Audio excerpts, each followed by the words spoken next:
Welcome in Behind the Plate with Maren and Nate. And with Maren Angus Combs, the softball writer for SI.com's coverage of the Huskers. I'm Nate Rohr, the play-by-play voice of Nebraska softball, and we're talking to you at the midpoint of the Big Ten season. Nebraska goes out to beautiful Piscataway, New Jersey. They win 2 out of 3. They lose the first game 9-3. They run rule Rutgers game 2 13-5, and then an extra inning 7-6 win on Sunday. Just a gritty, tough win, really a gritty, tough series for Nebraska. So they win 2 out of 3 over the Scarlet Knights, and they keep pace with the top echelon of the Big Ten Conference. The Huskers right now 8-3, 11 games into a 23-game Big Ten schedule. And so the Huskers sitting in fourth place, half a game behind Penn State, and in one of those top 4 spots in the conference that would give them a first-round bye in the Big Ten tournament. So a lot of positives from this weekend, Maren. We'll take a look back at it here in just a moment.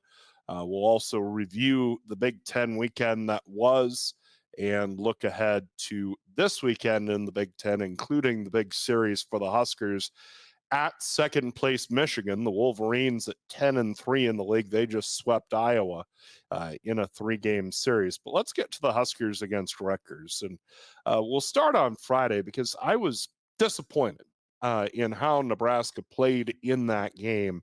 A 9-3 loss to Rutgers. I mean, losing to Rutgers, there's not a lot of shame in that, but at the same time, it felt like Nebraska maybe wasn't locked in, maybe wasn't fully at its sharpest, at its best. And hey, these things happen in a 50-some game season.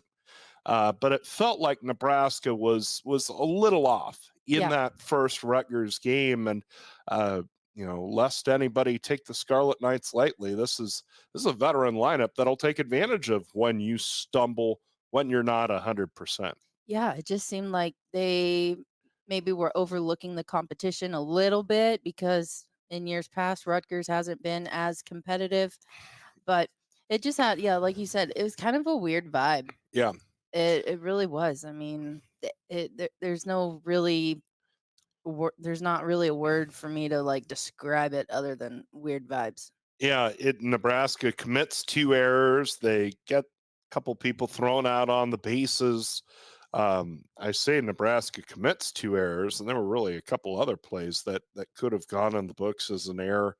But it just didn't feel like Nebraska's best effort. And, especially with the veteran hitters up and down this Rutgers lineup, the Scarlet Knights took advantage. I mean, they're a good team and an old team. I think that's the really critical part. I mean, you look up and down their lineup, and they've got all these transfers. They've got all these seniors. They've got all these fifth-year players, graduate students. And especially in this COVID adjacent era of college athletics, and in a lot of ways, we're still working through the impact of COVID on college athletics. We're nearing the end of that era, but at the same time, the fact that you have so many veteran players still out there, and they can kind of congregate on one roster, I think really set up Rutgers well in this game and in this series. Yeah, and surprisingly, Nebraska was right there with them. They out hit them. I thought maybe there'd be some life there, but they just defensively looked a little rusty.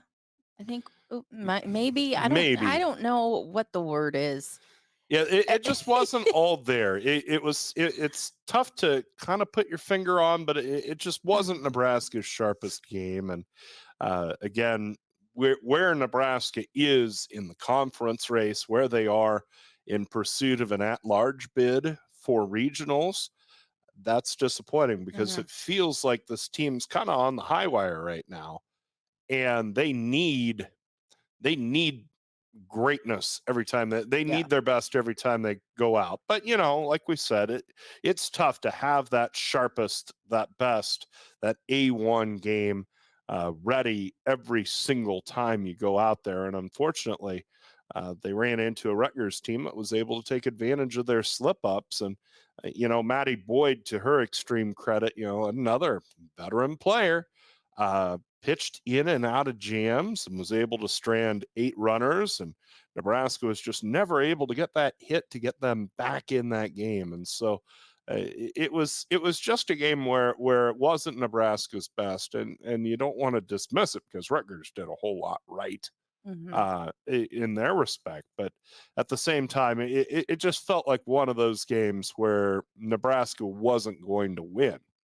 And unfortunately, that it felt like it kind of set the tone for the rest of the series. It felt like Nebraska was kind of fighting itself all weekend, which feels strange in a weekend where they win 2 out of 3 against a good team. But it just felt like they were fighting themselves. They weren't quite razor sharp, and yet they found a way to get it done, to their extreme credit. Yeah, and it was weird because I feel like once Billy hits a home run, things are like set in motion, right? Yeah. And so when she hit the home run on Friday, I'm like, oh, good. This is going to be good. Yeah. But, for me, the catching situation on Friday was interesting. Yeah. I wasn't able to ask. I didn't ask Coach Ravel about it the next day, but moving Ava Bredwell out of the game, it seemed like Ava was really struggling. Yeah. Both at the plate and in the field. And this is a Rutgers team too that runs quite a bit. I mean, they came in with 37 stolen bases, and they were able to steal 4 bases in 1 inning against Nebraska, which can really, really frustrate you. But I think that kind of got the better of Nebraska in terms of catching, and then Hayden Warner came on and kind of struggled in her own right, and McKinley Maleka finished off the game behind the plate. But it was one of those games where it felt like Nebraska gave a lot. To a Rutgers team that doesn't need a whole lot of help. Yeah. But they were unable to capture the win on Friday, a 9-3 Rutgers win. I'm going to mention this because I'm proud of it, and yet maybe I shouldn't be. I caught a foul ball during the game. It was during Bella Bacon's at bat in the top of the 4th inning. I've complained plenty on this podcast about the Rutgers setup. And let's be clear, the field is still terrible. But they had a better setup for us than usual, because the setup used to be on a table next to their press shed. Instead, they have like a riser, they have an elevated platform, and they had a canopy over our heads, which was clutch because it was raining. It rained, at least in the pregame on Friday, and you're set up off to the first base side, which I don't love, but okay, I'll take cover and a little better vantage point for everything else. And of course, that puts you right in foul ball zone, and Bella Bacon flicks one over the screen, and it came right at me, and I made the catch. I've done 900 some Nebraska softball games. I had never caught a ball. Have you had them fly at you before, though? I mean, there have been a few that have been in the neighborhood, but I've never.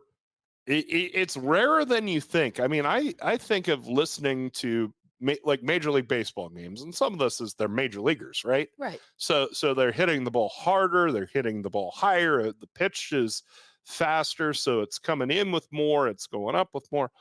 But it's not that rare of a foul ball goes into the booth few times a year. Right. And in softball, weirdly, I say weirdly, and maybe I shouldn't take it as weirdly, it's rare, because I mean, think of like Bowlin Stadium. They have the net all the way up to the overhang, so I could never get a foul ball at Bowlin Stadium. There are other stadiums that are set up like that as well, or at least have enough of a net to where it's an almost impossible angle. I mean, the net's too tall, and so it's not like the ball could clear that and still drop into a place where I could catch it. You know what? Michigan might be a possibility because we're down the line at Michigan and we're elevated. So, I mean, you're a little late, you loft one. Man, it's, as a right hand hitter, it's a possibility, I guess. But you're going to bring a glove to Michigan then? Is that what you're saying? Hey, I caught that one barehanded. And again, I am proud of that. It redeems the fact that I was a horrible athlete in high school. There's a reason why I was announcing games by the time I was a sophomore in high school, and not playing in them. And I would say I'm glad I didn't lose it in the sun, but there was no sun to speak of, especially Friday in Piscataway. I mean, it was dark and overcast, and it did clear off as the weekend went on, but it was still not great. But anyhow, I had to mention it because I've got free time here, and of course they took the ball. I was disappointed, in softball.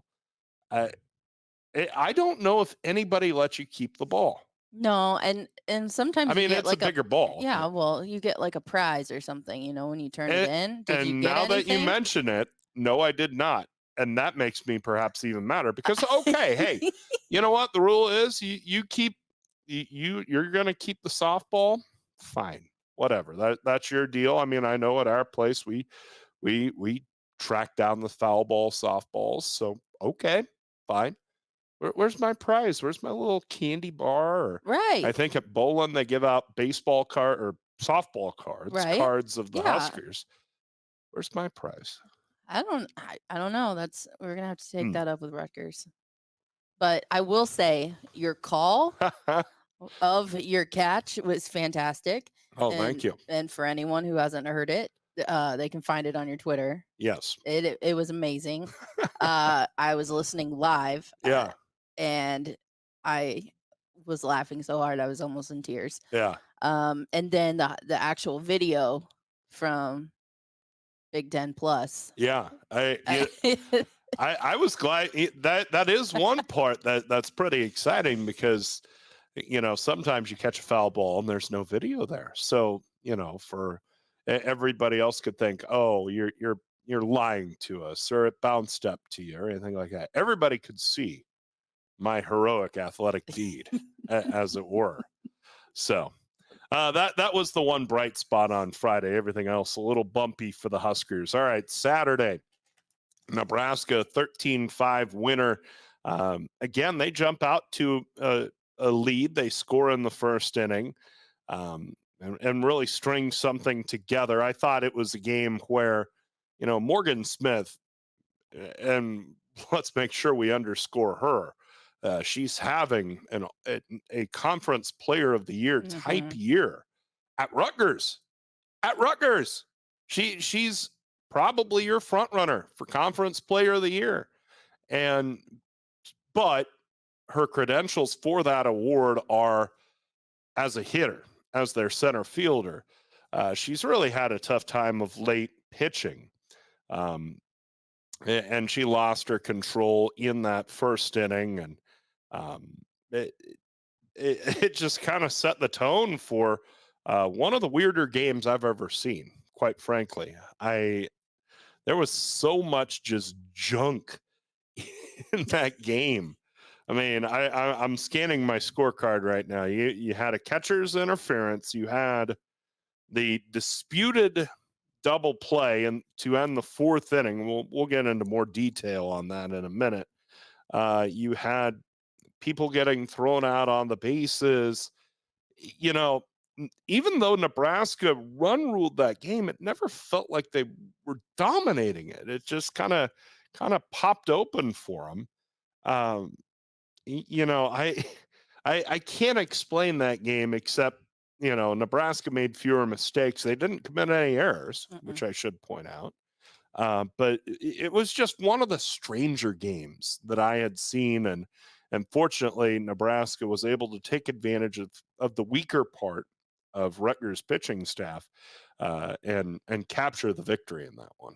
Yeah, and we talked about Ava Breadwell struggling on Friday, and then on Saturday she's a single short of the cycle. Yeah. So whatever conversation was had, or if pulling her from Friday's game gave her that extra fire, she sure brought it.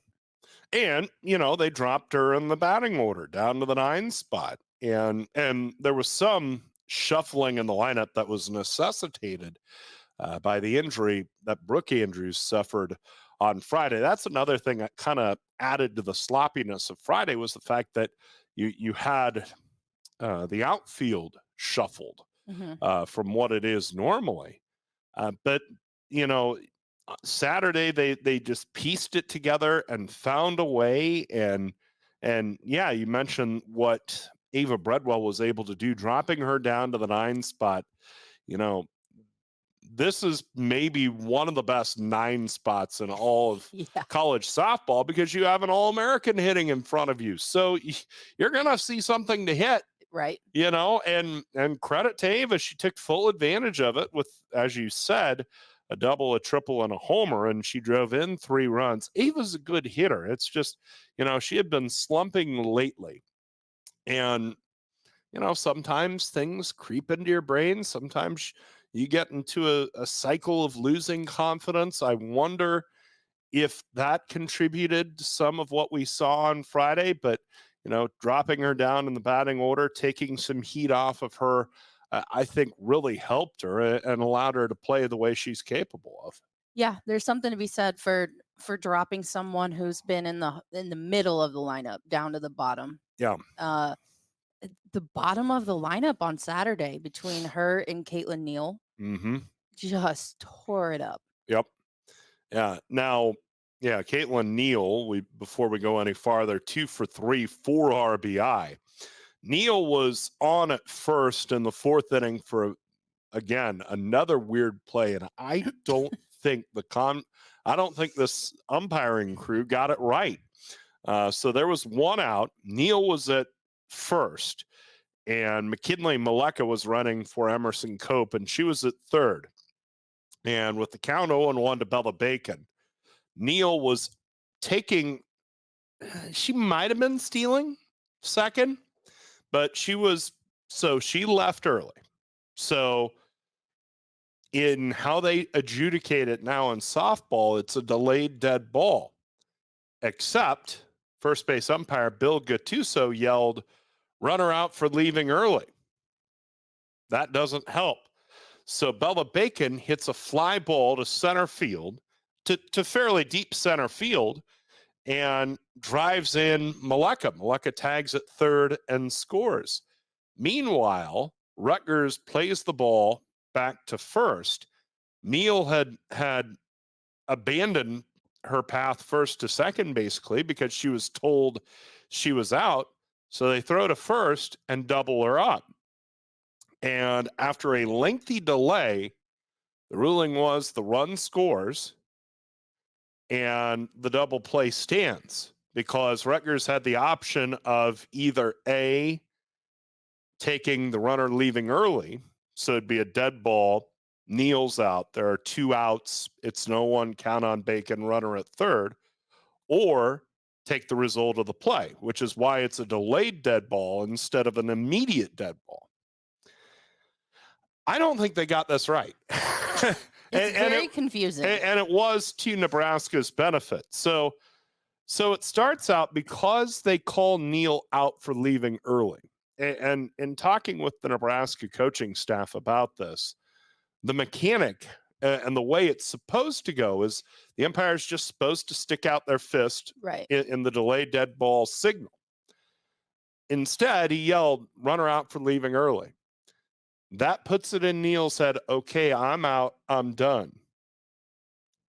And then the play happens, and they play on Neal at first and double her up. And my understanding is, in a fly ball tag up situation like that, if you get one runner out, for not tagging up, it's like a force out. And that's how they got out Neal. So it doesn't matter that the runner Maleka tagged at third and scored before they retired Neal. That's how I understand it. And it would be a different deal if both Neal, if it were a more conventional play, you've got Maleka at third, Neal at first, fly ball to center, it's caught, Maleka scores, Neal tags and tries for second and is thrown out, but Maleka scores first. Right. Then it's a timing play. Mm-hmm.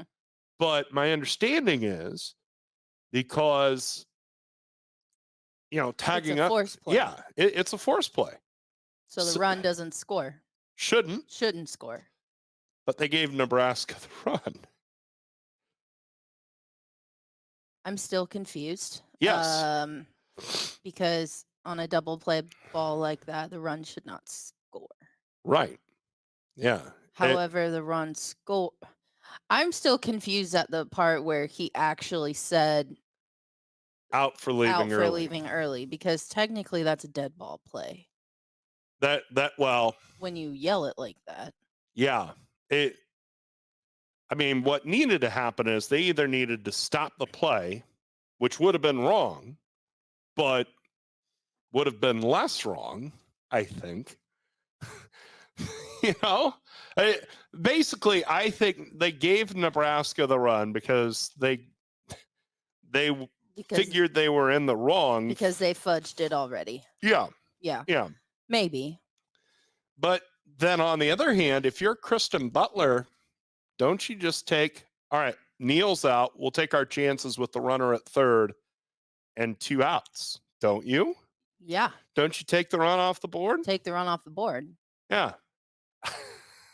Take the run off the board because at that point you're going by numbers. Right. Your chances of getting Bacon out. Yeah, you figure are greater than her doing some damage. That's not a situation where you trade an out for a run. Right. If you don't have to. And this umpiring crew, these are unfamiliar names. I wish I kept a little better tabs on, and I don't know if the resources exist. If you listen to my colleague Matt Coatney call a women's basketball game, usually he can rattle off. This official has, 7 NCAA tournaments and 3 Final Fours, and she's ref for 15 years. I don't know that information exists anywhere for softball umpires. So my understanding of how good the umpires are for Nebraska's games isn't as good as, Matt's understanding of how good refs are for women's basketball games. But just in a general sense, these are 3 names I'd never heard before. And it struck me that they were probably a little inexperienced, and that inexperience came up in that situation. Yeah, as you talk about this, I'm Googling, would it be the first base umpire, right? Yeah, it'd be Bill Gattuso. So it looks like he has a lot of experience. Huh, really? Over the last couple of years. Uh-huh. But you're right, there isn't somewhere where I can just go and look at his history. Yeah, where there's a bio. I know, like, for example, Major League Baseball, they have online somewhere a media guide. And I know that would be very difficult for college softball, but just the idea that we don't even know how many years these guys have umpired, I think hurts them. And then when they make a call like that, which I'm pretty sure was wrong, it only reduces their credibility. But just one of the weird plays out of that game. But here's the bottom line for Nebraska. It was a profoundly weird game. After a disappointing game the day before, they found a way to win. And sometimes weirdness can be a real distraction, right? You can get caught up in it. You're wondering what's going to pop off next. But instead, Nebraska just kept going, just kept posting runs, kept hitting, and they were able to get a run rule win, save Kalen Kinney an inning. So in the end, it turns out to be a pretty nice effort from Nebraska. There was just a lot of stuff going on in that Saturday game. One more weird thing. Yeah. Rutgers doesn't have lights, do they? No, sure don't. That was a thing that I noticed in both those first games being a little bit cloudy. Yeah. And here's the troubling part is that baseball does have lights. Oh boy. And so I mean, this is a Title IX issue. Because you think about it, okay, Bowling Stadium is not nearly as big as Haymarket Park, right? Right. But it's got plenty of seats. It's got, the dugouts have bathrooms. The press box is sufficiently big. Yeah. It has lights. So you basically, you need to accommodate similarly. It would seem to me that having that one team having lights and the ability to play night games and the ability to play out games the whole way. And Rutgers has had a conference game halted due to for the dark. Oh. Yeah. It's like golf. Yeah. Well, and yet baseball has lights, and also, the having lights allows you to practice later into the night. That would seem to be a Title IX issue. And, say what you will about their facility. It's lacking. It's not good enough for the Big Ten. But I feel like that's an issue you could resolve next year. Yeah. And should be resolved next year if Rutgers is really, especially that school where you've had a history of success. Arguably, your most successful program historically is women's basketball. Right. The C. Vivian Stringer era Rutgers women's basketball. And so there's some appreciation and understanding of women's sports. You would think they would take care, they would give that basic amenity to their softball program at a place where women's sports have been at least decent in their history. But unfortunately, Rutgers at least had the excuse of, there were some money problems at the beginning when they joined the Big Ten. And maybe they're worried about the future of college athletics because, as we've seen in the conference shuffle, nothing's guaranteed. No. But, this is beyond that. This is Title IX stuff. Yeah. This is, it's beyond our pay grade, number one. But number two, I think it's been like this for a long time up there. Well, I know, obviously, they've never had lights.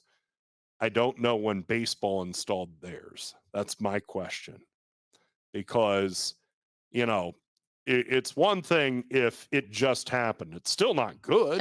Lights for baseball last year. Okay, that's fine. They're getting the same big checks Nebraska is from Fox and CBS and NBC et al. Use some of it on lights for your softball facility. That's unacceptable. Lights and video board ahead of the 2023 season for baseball. Right. So this is their second year with lights. I mean, really, the fact that they've gone 2 years with baseball having lights and softball not, that's an embarrassment. Yes. That's not right. No. Anyhow, Huskers win 13-5 on Saturday. Let's get to Sunday because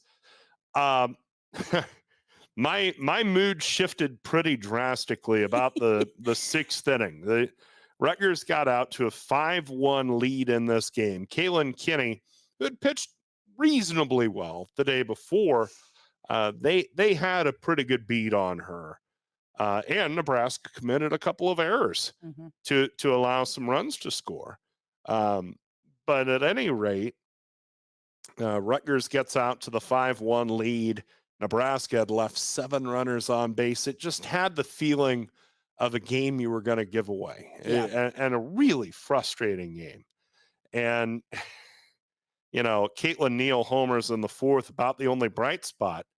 But then maybe bigger in the sixth, leadoff walk. And how many big innings start with a leadoff walk? I'm channeling my inner So Denny many, Matthews here, but right? it's a leadoff walk, then a reach on an error, or Neal stays on base on an error on a fielder's choice ball. Gray hammers a double to left to drive in Caitlin Neal and get it to 5-2. And then Billy draws a walk 2 batters later to load him up. Kaneda drives in a run on a fielder's choice. Peyton Cody drives in a run on a fielder's choice. And then really the play of the day, Sammy Bland's double. And it was the shortest double in the history of college softball. Like, it was shallow center field. The wind knocked it down. And the joke is that, Piscataway is the windiest spot in the Big Ten. In the softball park's the windiest spot in New Jersey. And that wind helped out Nebraska because it just swatted that ball down. And also notably, Morgan Smith was not in the game. Their normal center fielder, she's also their number 2 pitcher. She was over warming up and she wasn't in the game. That ball gets knocked down. Jillian Anderson, their center fielder at the time, you have to wonder if Smith would have been able to handle that ball that Anderson was not. Maybe, maybe not. But at the same time, it was a real break for Nebraska. But, credit Sammy Bland for just putting the ball in play and making them make a play. Yeah, and Sammy Bland, we've talked about a different player every game. Sure. Coming through. And Sammy Bland, what, 3 for 5 that game? Yes, with 2 RBI. Yeah.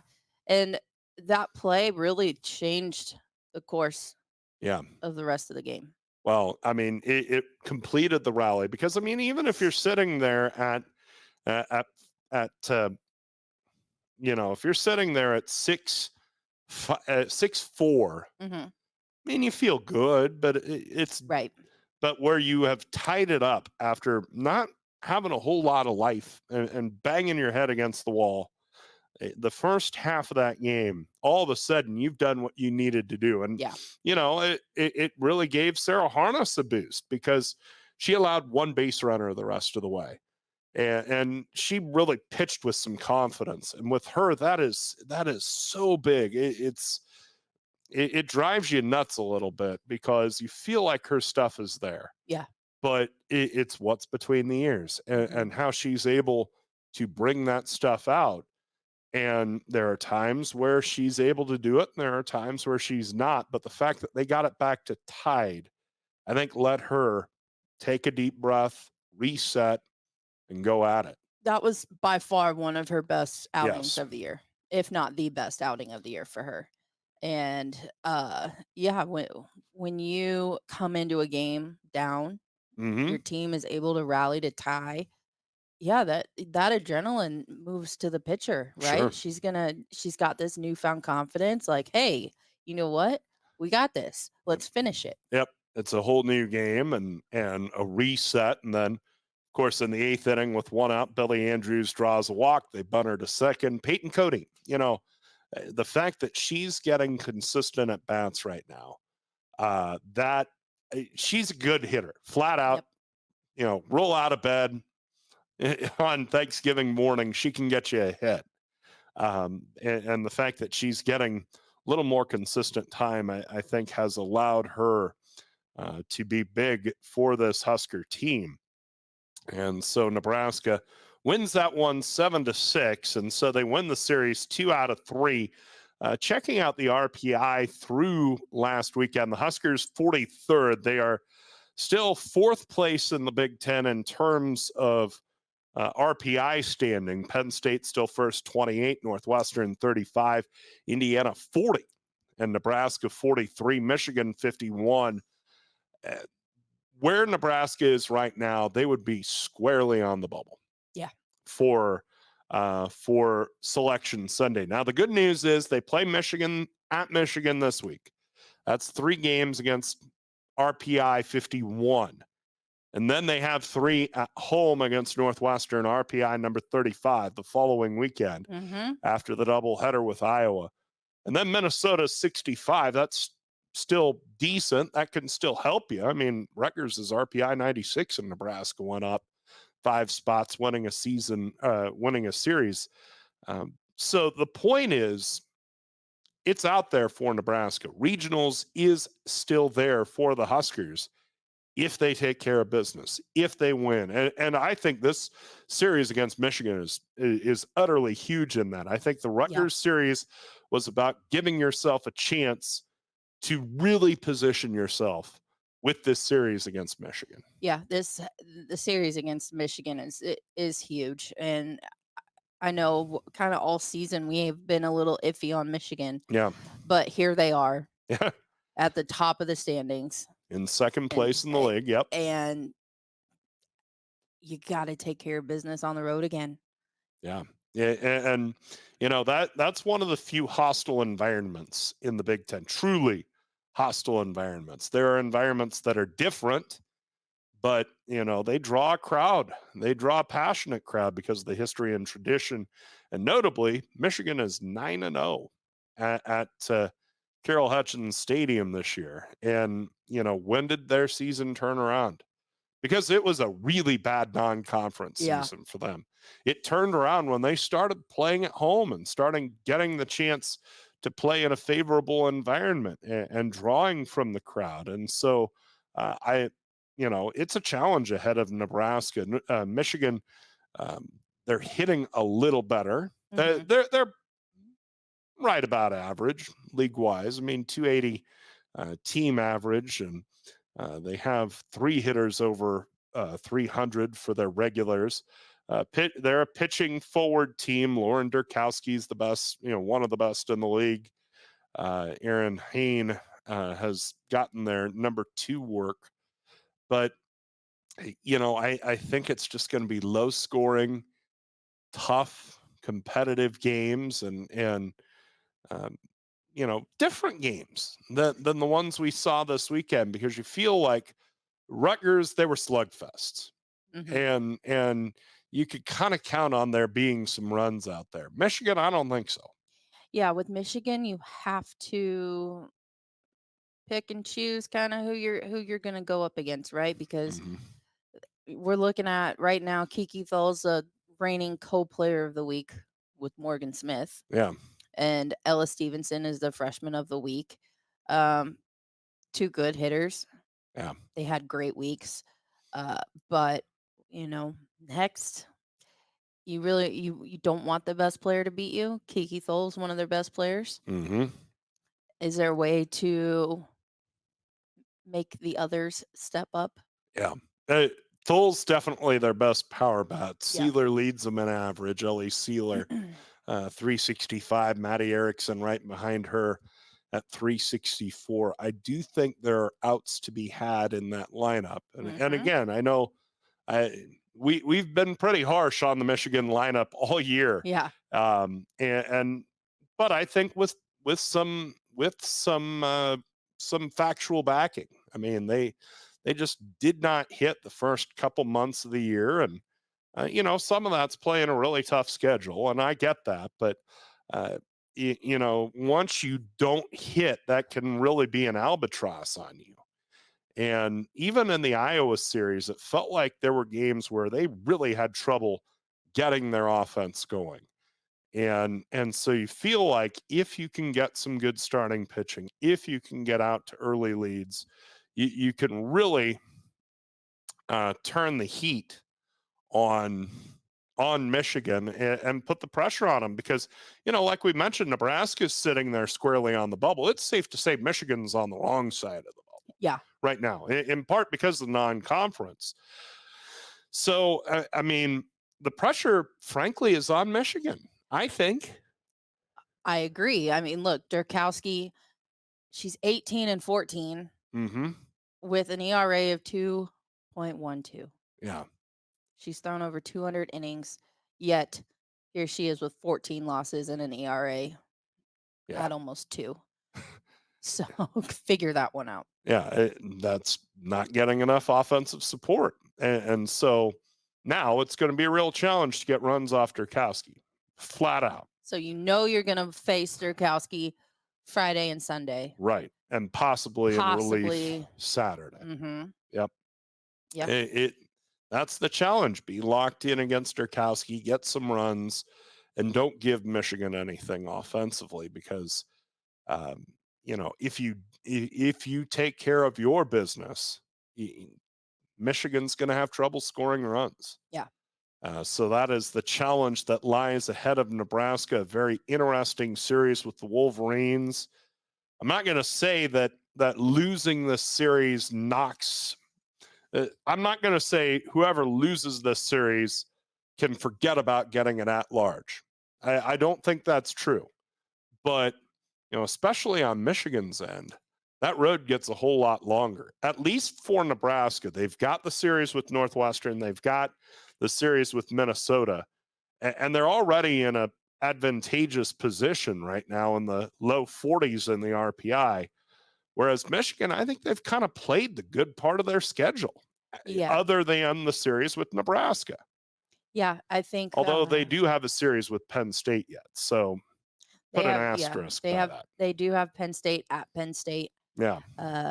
They have Ohio State at home to end the regular season, but I do believe this is a series that Michigan is looking at as a must win if they want to keep their hopes alive. Yeah. And by the way, there's more pressure on them too, because they missed regionals for the first time in about 30 years last year. The last thing in the world they want to do is go 0 for 2 under Bonnie Thal. Yeah, and then you look at the other side too. You look at, okay, 2 years with Bonnie Thal missing regionals. What does that say? There would be worry around that Michigan program. I mean, I can't imagine them making a move after 2 years. We've brought up Young at Duke. She's a Michigan grad. She's had substantial success. But man, after 2 years? Well, in softball? It's unheard of, I know, but it is possible because Bonnie Thal has been there forever. Right. They're not getting the same recruits that they were getting. Mm-hmm. I think that's a fact. That is 100% fact because they're just not going to Michigan anymore. Right. It's definitely, the early returns are disappointing. We'll say that. But, if they make regionals this year, there's an argument to be made that at least things are somewhat are back on the right track. So, but at the same time, that puts a lot of pressure on this series and then the next one against Penn State. So, big weekend for Michigan, big weekend in the Big Ten, especially for Nebraska and Michigan. Really, that's the best series in this league. Let's just run down the series very quickly and get your impressions. Indiana at Iowa. It felt like Indiana played a little better last weekend. Iowa got swept by Michigan. The series is in Iowa City. Any lean there? I thought Iowa would at least win one against Michigan last weekend. I really did. Well,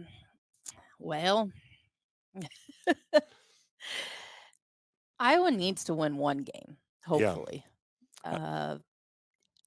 They're slipping. So I'm still a huge fan of Jalen Adams. I think she's a terrific pitcher. I just don't know how much she has around her. But I don't know. I think Iowa at home will win 2 games. You say Iowa wins the series. I do. I go the other way. I'm going to say IU wins 2 out of 3 at Iowa. Especially with them playing better. All that talent, I think they've figured something out. Northwestern at Purdue. Purdue's surprising this year. They are 7-5 in the league. They are tied for 5th. I wouldn't have seen that in a million years. No. I was disappointed in their head coach hiring. I don't think they're a great team, but it's fair to say that they've been a pleasant surprise in the Big Ten. Northwestern, they are who they are. I think the question is, do they sweep or do they win? Does Northwestern sweep or do they win 2 out of 3? I think they sweep. Yeah. Okay. We're in agreement there. Illinois at Michigan State. This is the dregs of the Big Ten right here. 14th place versus tied for 12th place. It's a big series for these two teams because they're thinking, if we don't win this series, we're not going to play in the Big Ten tournament. Michigan State for sure. If they don't win the series, they're in trouble. They're in trouble. Yep. Are they at Michigan State? It's at MSU. Ooh. Yeah. You're thinking Sparty 2 of 3, aren't you? I am. Okay. I think I'm going Sparty. I mean, I could be convinced Michigan State 2 out of 3. I'm gonna go Illinois, but I don't feel great about it. Okay. I'm gonna go Illinois 2 out of 3. Rutgers at Minnesota. The Gophers hosting this one. We've talked plenty about Rutgers. Minnesota. I don't know. I can't quite put my finger on them right now. The Gophers went into Bloomington and really struggled. They're not playing very well lately. I don't know. I think I'm going to take Rutgers. I'll take Rutgers 2 out of 3. Yeah. I'm with you on this, even though it's in the Twin Cities. Maryland at Ohio State. Ohio State's another team where you're just going, what happened? What happened? They've got a ton of talent back, or certainly enough talent to where they shouldn't be sitting at 3-9 in the league. Also, what happened to Maryland? Yeah, Maryland. I'm willing to chalk that up to first-year head coach. It's just stuff there. So much talent. They've got some talent, sure. They're on a 7-game losing streak. Yeah. Boy. I'm tempted to take the Terps, though. I mean, they lost. They got swept by Northwestern. There's no shame in that. All right. Take the Terps. I'm going Terps 2 of 3. I'm with you on that. And finally, Penn State at Wisconsin. The Badgers have kind of found their legs. I mean, I don't know that they're that great per se, but I think they're a tough out. Penn State wins this series. It's a good weekend to be a road team in the Big Ten. I think I just picked all road Big Ten teams to win their series. I think Penn State wins the series. I think Wisconsin gets a game. Yeah, I would agree with that. Okay. We have picked the Big Ten series. You don't even have to watch, even though I'm sure you want to. No, I'm kidding.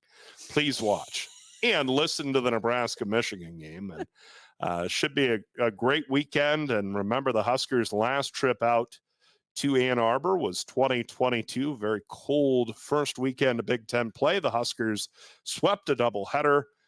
Didn't play the third game due to weather. Ended up beating Michigan for the Big Ten tournament championship. So Rhonda Revelle, in her last year against her good friend Carol Hutchins, 3 wins, 0 losses.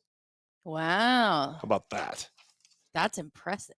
Yeah, that's a real good year. I don't know that Carol Hutchins has gone 0-3 against many teams in that illustrious career, especially the way they owned the Big Ten for many years. And I'm sure she will be in attendance. Oh, I would be astonished if she's not in the building for at least 2 of the games, maybe all 3. Yeah.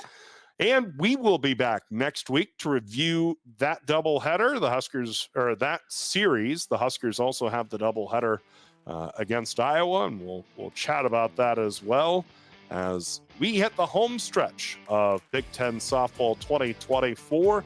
And we thank you for listening to this week's episode of Behind the Plate with Maren and Nate. And for Maren Angus Combs, I'm Nate Rohr. Thanks for listening. We'll be back with you next week.